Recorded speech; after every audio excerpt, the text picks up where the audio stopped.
നാം സാധാരണ വായിച്ചുകൊണ്ടിരിക്കുന്നതായിരിക്കുന്ന ഒരു ചെറിയ ചിന്ത നമുക്ക് ഒരുമിച്ച് ചിന്തിക്കാൻ ആഗ്രഹിക്കുകയാണ്.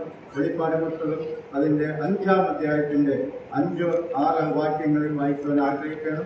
വെളിപ്പാട് പുസ്തകം 5-ാം അധ്യായത്തിൻ്റെ 5, 6, 8, 9 വാക്യങ്ങൾ വായിക്കുവാൻ ആഗ്രഹിക്കുകയാണ്. പുസ്തകം വാങ്ങിയപ്പോൾ 4 ജീവികളും 24 ഒപ്പമാരും ഓരോരുത്തർ വീണയും വിശുദ്ധന്മാരുടെ പ്രാർത്ഥന എന്ന ധൂപവും നിറഞ്ഞ പൊൻകലശവും പിടിച്ചുകൊണ്ട് കുഞ്ഞാടിന്റെ മുമ്പാകെ വീണു.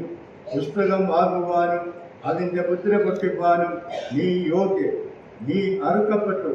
നിന്റെ രക്തം കൊണ്ട് സകല ഗോത്രത്തിൽ നിന്നും ഭാഷയിൽ നിന്നും വംശത്തിൽ നിന്നും ജാതിയിൽ നിന്നും ഉള്ളവരെ ദൈവത്തിനായി വിലയ്ക്ക് വാങ്ങി. നിങ്ങളുടെ ദൈവത്തിനെ അവരെ രാജ്യവും പുരോഹിതന്മാരും ആക്കിവെച്ചു. അവർ ഭൂമിയിൽ വാഴുന്നു എന്നൊരു പുതിയ പാട്ടും അവർ പാടുന്നു. ദൈവനാമത്തിന് മഹത്വമുണ്ടാകുന്നുണ്ട്. സ്വർഗത്തിൽ നടക്കുന്ന ആരാധനയുടെ ഒരു ചിത്രമാണ് നാം കാണുന്നതെങ്കിലും ദൈവസന്നിധിയിൽ കടന്നു വരുമ്പോൾ നമുക്ക് ഓർക്കുവാനുള്ളത് നമ്മെ വീണ്ടെടുത്ത കർത്താവിന്റെ മഹത്വമാണ്.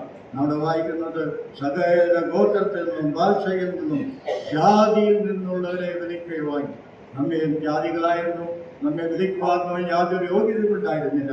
എന്നാൽ ദൈവത്തിന്റെ പുത്രനായിരിക്കുന്ന യേശുക്രിസ്തു നമ്മുടെ പാപങ്ങൾക്ക് പ്രായശ്ചിത്തമായി തീർന്നുകൊണ്ടല്ല, അവൻ ക്രൂശിന്റെ രക്തത്താൽ അശുദ്ധരായിരുന്നു നമ്മെ വിശുദ്ധരാക്കി തീർത്തു.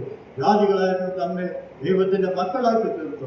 അതുകൊണ്ട് ദൈവത്തിന് മഹത്വം കരയിട്ടുകൊണ്ട് അവനെ വീട് നമസ്കരിച്ചുകൊണ്ട് നമുക്ക് അവനെ ആരാധിക്കാം, അവന് മഹത്വം കരയറ്റാം. ദൈവത്തിന്റെ നാമം മഹത്വപ്പെടുമാണ്.